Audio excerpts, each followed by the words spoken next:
नमस्कार। आज बात करते हैं भारत के एक ऐसे फाइटर जेट की जो सिर्फ कोई मामूली अपग्रेड नहीं है, बल्कि एविएशन इंजीनियरिंग में एक बहुत बड़ी छलांग है। यह है तेजस मार्क टू, जिसे सिर्फ लड़ने के लिए नहीं बल्कि दशकों तक आसमान में राज करने के लिए बनाया गया है। तो सवाल ये उठता है कि अगली पीढ़ी का एक फाइटर जेट बनाने के लिए आखिर चाहिए क्या होता है। जाहिर है ये सिर्फ मेटल और वायर से तो कहीं ज्यादा की बात है ना? यही सवाल हमें सीधे तेजस मार्क टू के दिल में ले जाता है और ये समझने में मदद करता है कि इसे बनाने वालों की सोच क्या थी। तो चलिए सबसे पहले उस बड़े आइडिया से शुरू करते हैं कि इस फाइटर को एक नए सिरे से कैसे सोचा गया। देखिए, तेजस मार्क टू कोई छोटा मोटा सुधार नहीं है। डिजाइनर्स ने मानो ड्राइंग बोर्ड पर वापस जाकर ये सवाल पूछा कि हम इसके बनने के तरीके और इसके काम करने के तरीके को पूरी तरह से कैसे बदल सकते हैं। और इसके डिजाइन के पीछे सिर्फ एक और एक ही सबसे बड़ा मकसद था, एंड्योरेंस, यानी कि टिकाऊपन। एक ऐसा फाइटर जेट बनाना जो न सिर्फ आज के मिशन में कामयाब हो, बल्कि आने वाले कई दशकों तक इंडियन एयरफोर्स की रीढ़ की हड्डी बना रहे। और ये जो नंबर है ना, ये अपने आप में पूरी कहानी कहता है। 6000 से 8000 फ्लाइंग आवर्स। किसी भी फाइटर जेट के लिए ये एक अविश्वसनीय रूप से लंबी उम्र है। ये इसे दुनिया के कुछ बेहतरीन 4.5 जनरेशन फाइटर्स की लीग में खड़ा कर देता है। तो ये सिर्फ एक टारगेट नहीं, बल्कि एक तरह का वादा है।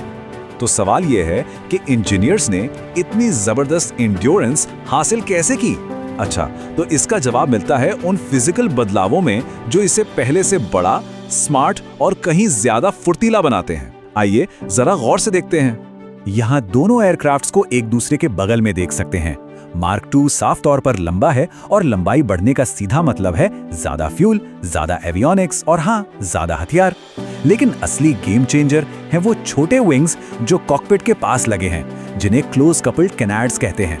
यही वो चीज जो इसे एक लाइट कॉम्बैट एयरक्राफ्ट से एक सच्चे मीडियम वेट फाइटर में बदल देती है। तो ये कैनार्ड्स आखिर करते क्या हैं? इन्हें बस यूं समझ लीजिए जैसे एक स्पोर्ट्स कार पर स्पॉइलर होता है।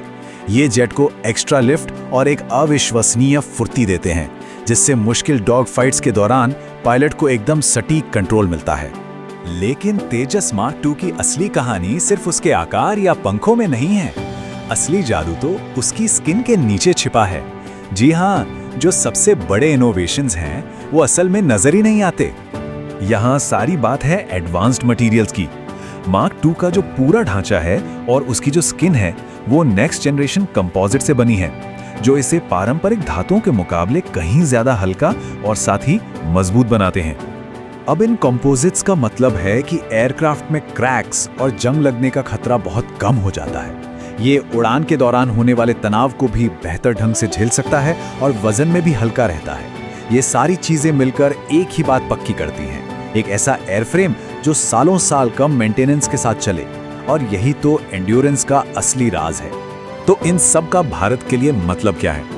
देखिए, तेजस मार्क टू सिर्फ एक एयरक्राफ्ट नहीं है, ये भारत के लिए एक स्ट्रेटेजिक ब्रिज है, एक ऐसा पुल जो एयर कॉम्बैट के गुजरे हुए कल को आने वाले कल से जोड़ता है। चलिए समझते हैं कैसे। इंडियन एयरफोर्स के सामने एक बड़ी चुनौती है। मिराज और जैगुआर जैसे पुराने और भरोसेमंद फाइटर जेट्स अब रिटायर हो रहे हैं और मार्क टू ठीक इसी गैप को भरने के लिए आया है, ये पक्का करने के लिए कि भारत की एयर पावर हमेशा मजबूत रहे। जैसा कि एक एनालिस्ट ने इसे बहुत ही अच्छे तरीके से समझाया है, मार्क टू एक ब्रिज है।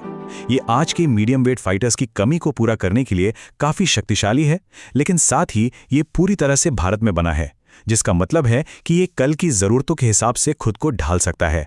बात आत्मनिर्भरता की है।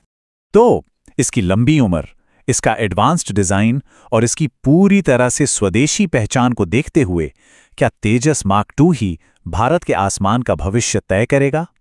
ये तो खैर वक्त ही बताएगा। लेकिन एक बात तो साफ है, भारत का एरोस्पेस का भविष्य बहुत उज्जवल नजर आता है।